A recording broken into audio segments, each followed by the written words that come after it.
Well, hello guys, welcome back to the channel and welcome back to the first video in the new shop. I am so excited to be in this space. I was a little bit stressed out yesterday during the move, but I'll talk a little bit more about that in this, this next F14 video. But yeah, exciting times. We're in the new digs. We've got most things fairly organized. So let's roll that intro and we'll get into the next portion of the F14 build.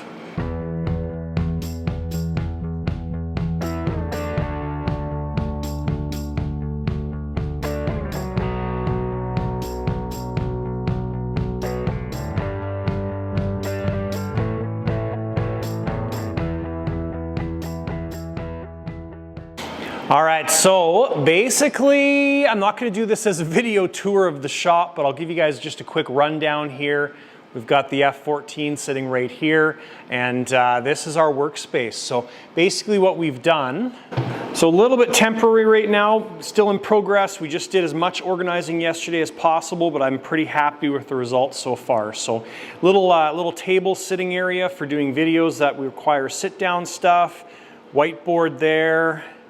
Ted, thank you for my Tudor picture, hung it on the wall. We're gonna have my airplane trailer parked here, as I've kind of talked about. So all those planes there, that's kind of temporary right now. So the plan is to have my trailer parked in this first bay. The problem is it's not in there because we still have to do grading at the front entrance there of that bay. So we've got our workstations here. So 3 build tables now. These are going to be organized a little bit different, but they're all on wheels basically, so it's going to be fairly simple to move things around. We've got the A10 we did last year in the crate, and that needs to come out and we need to repaint it. Huracan sitting over there.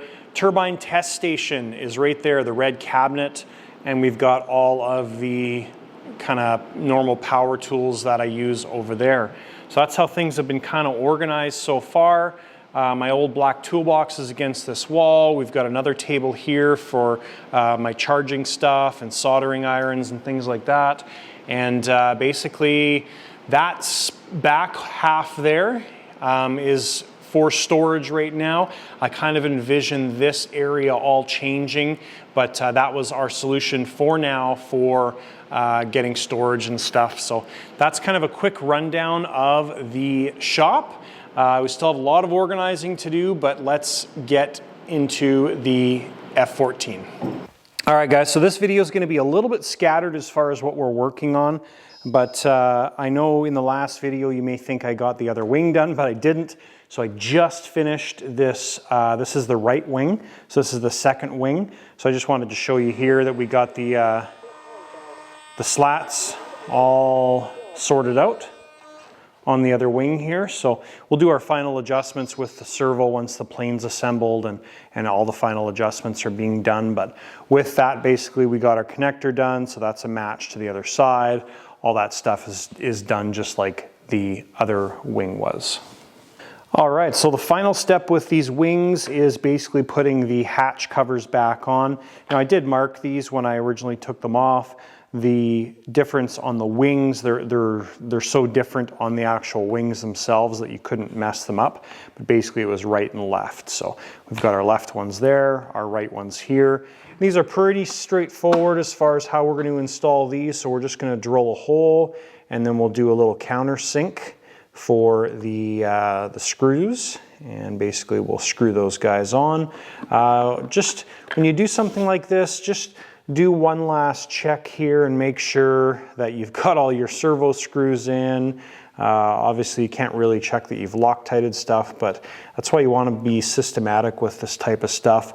And I will always use that tape trick as well too. You know, if you walk away from this wing and you're coming back to it tomorrow and you need to put a, I don't know, a servo arm screw in there as an example, just take a piece of masking tape and write it on the actual wing so you don't forget, because you might come back to this and say, okay, let's just pop this cover on, screw it down, and now you don't, you know, you're missing something. So anyways, a little mini trick there for you. That wing's done. Gonna get the hatch covers on, and that is the wings complete. All right, guys, so the process of installing these covers is pretty straightforward. I probably don't need to cover this, but let's cover it anyways. There's a couple tricks here for when you install these covers. Number one, I'm just making sure I've got 4 good points there. So you want a drill bit that's a little bit oversized. So these small screws that come with the Skymaster kit are very delicate. So they're those guys right there, right? And some of them, like this one, don't even come with threads. They're just like little nails. So that one's garbage. There's a better shot there. So that's what they are, right? Now, if you use CA on these heads will just pop off really easily. So first thing I did was drill a hole with a 1/16 drill bit. Then I take my countersink bit. I just use my hand when I do this and just make a nice little countersink there and thread it in. Again, if you use CA on this, as soon as you start tightening it, the CA will grab and the heads will just rip off. So my suggestion is don't use CA because the screws are far too delicate. And that's how we do it. We're going to repeat that on all of them. All right, so the wings are all complete. We got everything buttoned up, and we covered the screw heads with some paint. Fortunately for this F-14, Skymaster must have painted their aircraft with trem-clad flat gray primer, because that is essentially the color, the darker color on the aircraft. And so that was nice to have a match. So wings are done. Let's get into the fuselage. All right, so next step, guys, is to mount the Unilight controllers in the aircraft. So we have basically the primary controller, the Unilight Economy 8. Now this is the brand new flagship controller. So this may be released now, but this is brand new. This was one of the first ones out. And then we also have the Afterburner system as well too. So these basically are going to get mounted in the back portion of this aircraft. So this area right here or down there. So essentially what we need access to, not really full time, but we need access to the data ports so we can plug it into the computer and modify the settings. Now what I've done is the Afterburner setup is pretty straightforward. You've got main and boost, so that's simple. And then the standard Unilight. So you've got all your channels labeled here. Now these, it doesn't really matter because they're all programmed, but this is just kind of the system that I go through. So what I've done is I've taken all of the channels, so 1 to 8, and I've written down them here in the manual on my kind of page where I'm writing everything, what the channels are labeled as right now, and then we'll put our actuals there. But this just gives me an idea of, you know, if we've got a strobe right, it's going to be plugged into number 3. But anyways, it doesn't really matter that you do this step. But yeah, so that's what's going to happen next. Now they come with these slick little clips here. So basically these clips either screw down or we're going to glue them down, and you can get the controller out really easy. Just pull this tab back and it just pops out. So really nice mounting system as well. So I'm thinking here just to use a space that we don't really have a lot of use for, we're going to put them in this area right here, and we'll still have good access to them. We'll glue those clips down. The Afterburner leads come to this area comfortably, so that's another reason to mount it there.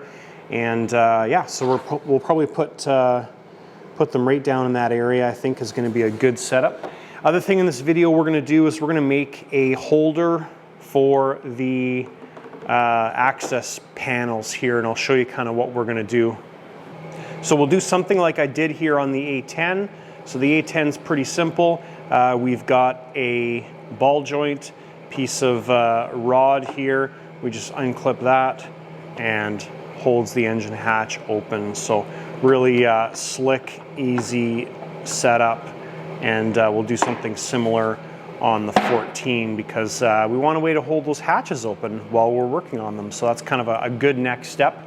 is to figure out what we're doing with the holder opener system. All right, guys, so a couple of the things we're going to do here to make the hatch holder openers is we've got some Sullivan 3mm rod, we've got some ball joints here. I believe these are Carf ball joints because they've got the double end like that. And anyways, we'll use those ones. They're nice and stiff as well too. So what I've done is I've taken a piece of basswood and drilled a hole through it, made a countersink on the back side for the blind nut to go in. And now what we'll do is we'll glue that onto the fuselage, and essentially this gives us our mounting point for our ball joint and everything. So next step is to glue that onto the fuselage, and then we'll work on the holding open system. All right, so we've got the mounting points glued with some High-Sol, and they are curing right now. Now, one thing to keep in mind when you're doing the holder opener system for the 14 is there's not a lot of room here, right? So when this hatch comes down, there's a little bit of room in this area between the hatch and the swing wing mechanism. There's more down in this area. So I think what I'm going to do here is run the bars down this way because there's lots of room down here, doesn't interfere with anything, and we're going to put our little plastic holder right there, our little clip, and it's just going to pop out and it's going to hold it open by resting on that piece of aluminum right there. So that's why generally I would glue the holder piece in at the same time, but I'm going to do that after, once we get everything kind of set up and organized well. The other thing you don't want to interfere with is the curve of this hatch. So initially I was thinking about running it back this way, because then we don't have any interference with the curve. Problem is when this drops down, then the swing wing mechanism is in the way because there's not a lot of room. So that's what we're doing, waiting on that glue to cure, and now we're going to probably move into mounting the light stuff. All right, so Afterburner Controller mounted on the right side of the aircraft, and the other light controller is mounted on the left side of the aircraft. I could have probably stuffed them both in on one side, but it's just going to be a lot cleaner if I spread them out like that, and we're not going to be using that area for anything else. So, all right, guys, so this worked out awesome. Really happy with everything for this hatch hold open device. I think what I'm going to do is I'm just going to leave this for now. This is one of those scenarios where I could put a clip down here to hold the rod while it's in flight. I can also just leave it floating around and it's not really going to hurt anything.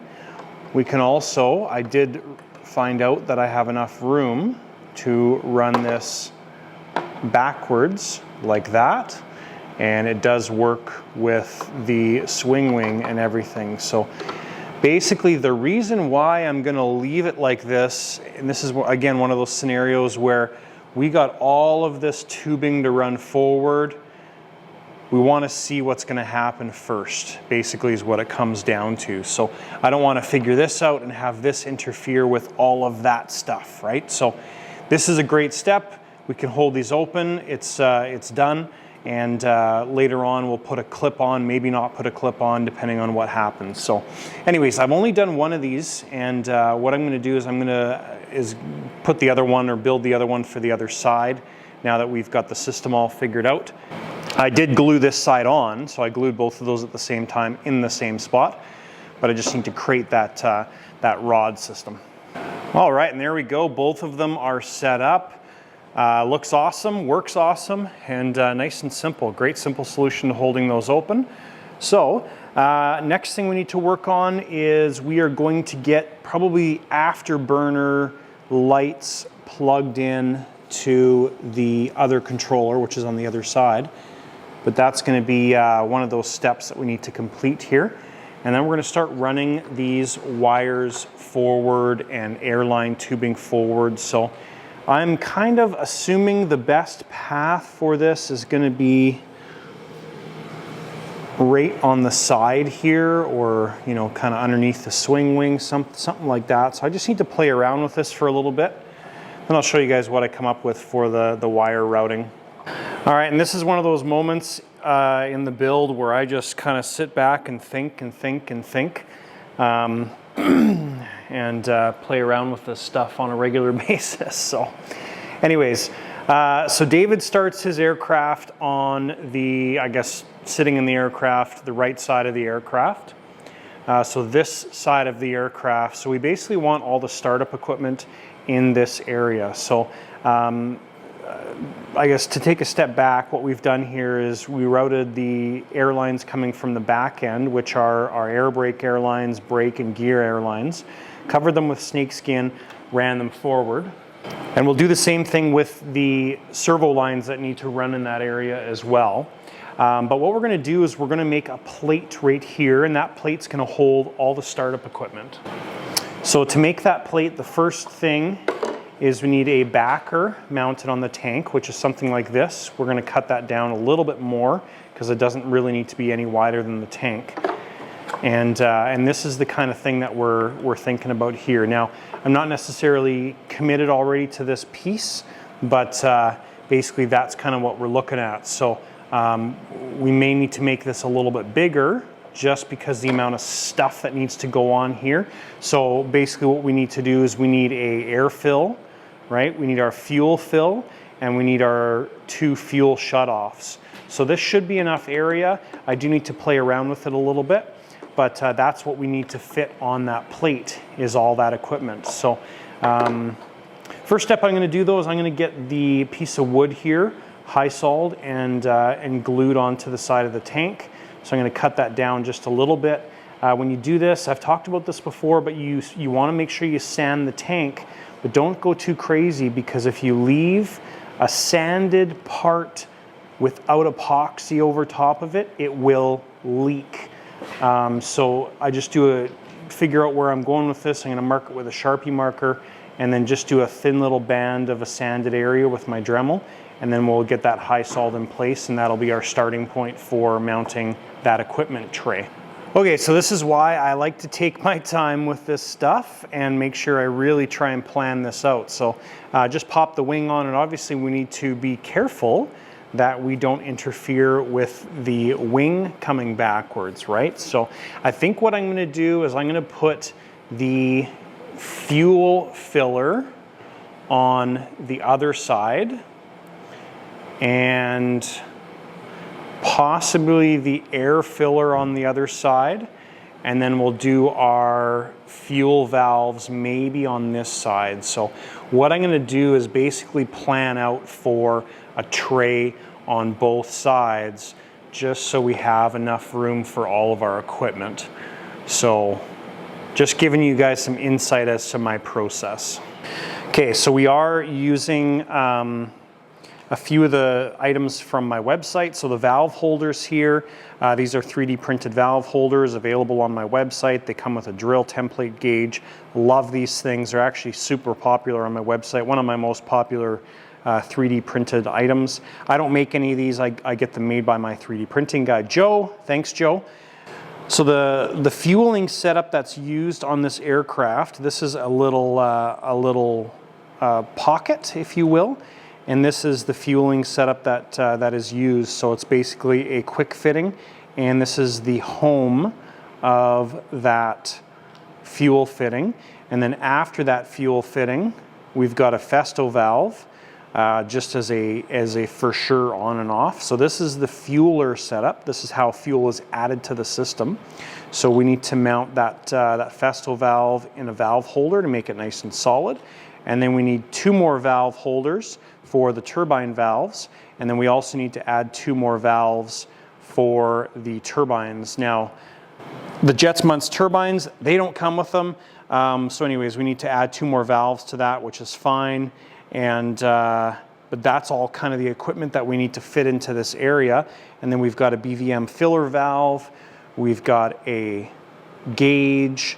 So that's the stuff that needs to go in this startup tray area. Now, I kind of mentioned to you guys this video is going to be a little bit erratic as far as what we're covering, so it's no different at this point. So we are using a controller for this, this aircraft, and it's the HSD Jets controller. Now this comes from Skymaster.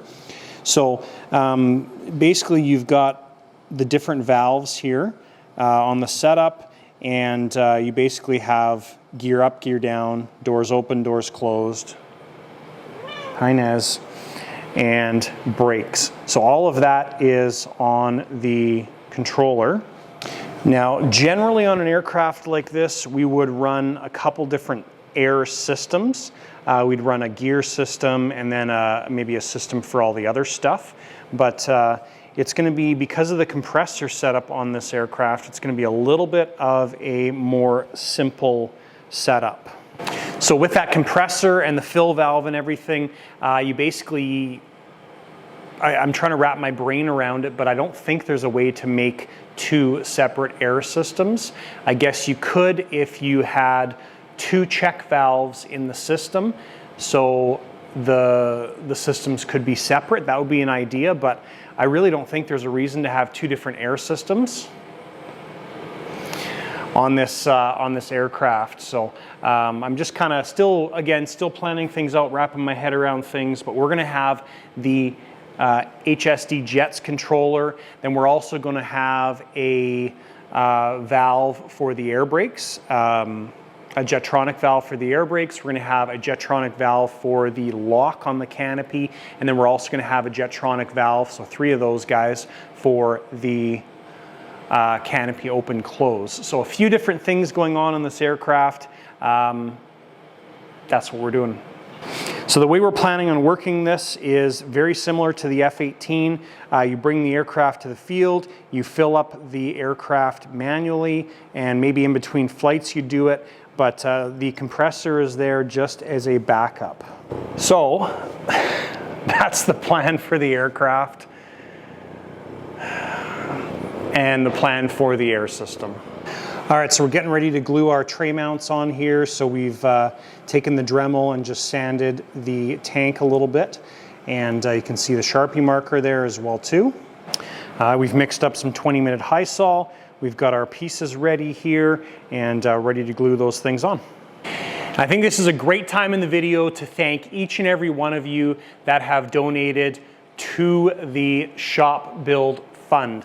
Now, thank you for the donations. It's been absolutely amazing.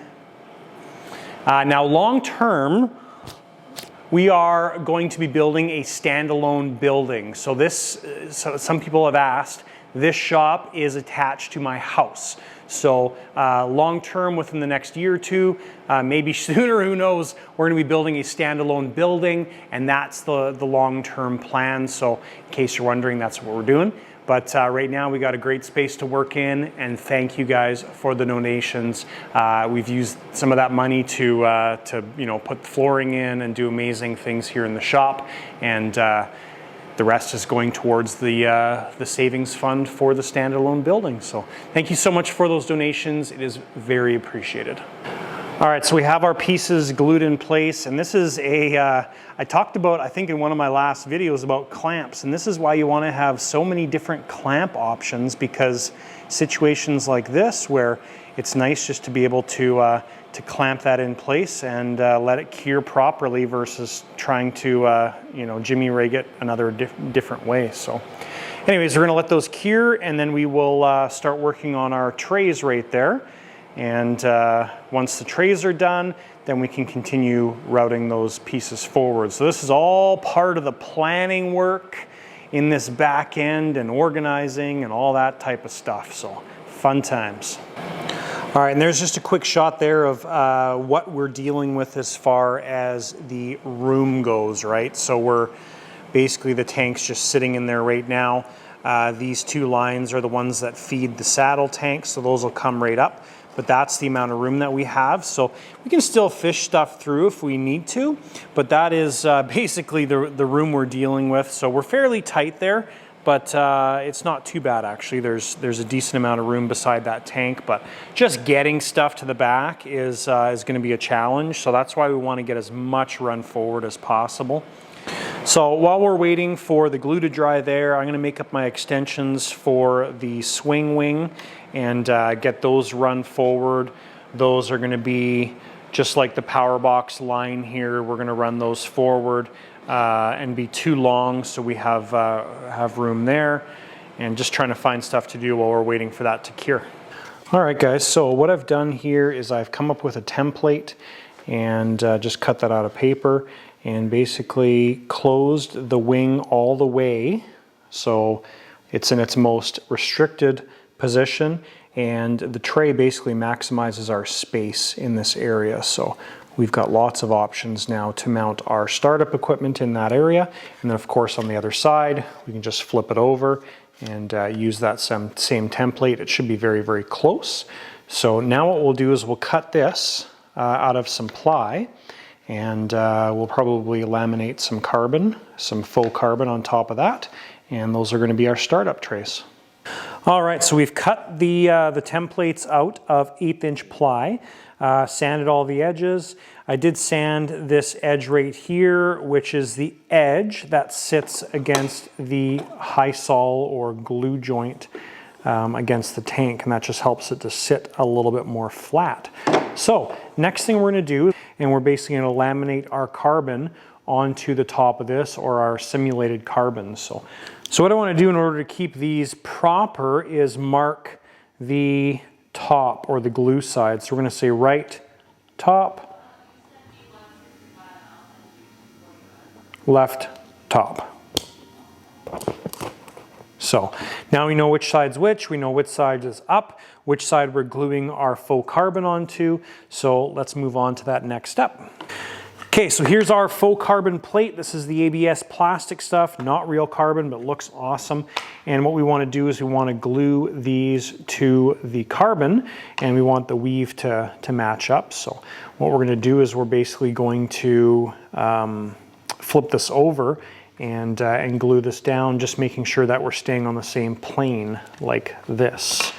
Okay, so we're going to go like that and basically glue down the things like this. We're gluing to the wrong side, right? So we're going to make sure we glue to the correct side, which is that side like that. So all I'm going to do in this situation, it's not super necessary in this example, but I'm just going to take a Sharpie and trace these guys out, or at least draw a line right here, and that gives me the area where I need to put my adhesive down. So we'll go like this and just draw a Sharpie line, and that's where we want to install our adhesive. So for this, we're using 3M Super 77, which is just spray glue. So all you want to do is you want to spray it on both materials. So we're going to put this down on a piece of cardboard.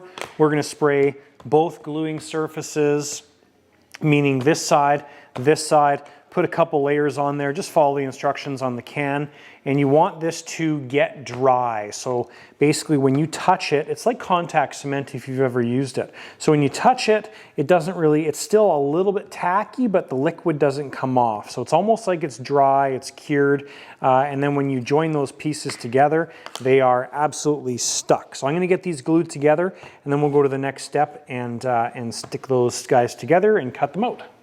Okay, so basically now what we're doing is going through and organizing the layup. So this is the left gear plate, and basically what we're mounting on the left startup plate is the air fill valve, the gauge, and the fueling system. So this left-hand side is where all the stuff goes in.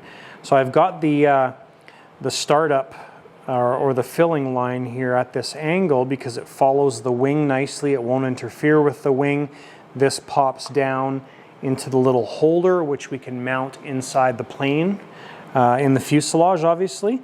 And then this line actually matches perfectly. So I'm also going to use one of my 6mm through fittings that are also available on my website, and we're going to have the 6mm line come down and go directly underneath this tray and then go forward in the aircraft. So nice clean setup. I leave the plastic on here until I'm basically ready to mount everything, because then you can write on it and then it just peels right off. If you do take the plastic off and you have to write on this, just use rubbing alcohol and it will take your Sharpie or your paint marker right off, no problem at all. So now all I'm going to do is take my drill template, which are included with the valve holders here, and basically just mark these guys out. So the holes here, you're basically putting in 3 small mounting holes, and these holes are bigger because the 3mm Allen bolt goes through those holes and is recessed into the actual tray. So I'm going to drill this stuff out and we'll get the valve holder mounted.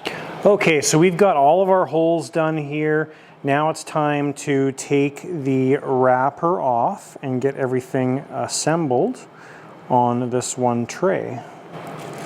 Okay, so you take the wrapper off and now you've got a nice, shiny, beautiful looking carbon tray. So it's a great finish. I'll try and catch the light here for you. There you go. So nice and clean. So pretty straightforward. We're going to assemble this. Our air valve or air system we can put in first. Now I have threaded these before, but I find if you get the right hole size in there, you can just get them threaded in perfectly. So just use a wrench on there and get that installed. Okay, so air valve is installed. Now we will install our BVM airfill valve. So now these are the deepest pieces on this tray. The airfill valve really is. So what I'm going to do now is I'm going to go check and make sure that this tray actually fits in the aircraft. Okay, so we are good there. So what we're going to have to do is we're going to have to make this a fairly tight setup like this. So we're going to have the 2 T's mounted there, and then this is going to go back to the air tanks and forward to the whole air control system. So first thing I'm going to do is join these 2 guys together and make sure that this fits in the aircraft. Okay guys, so we are all installed and ready to go.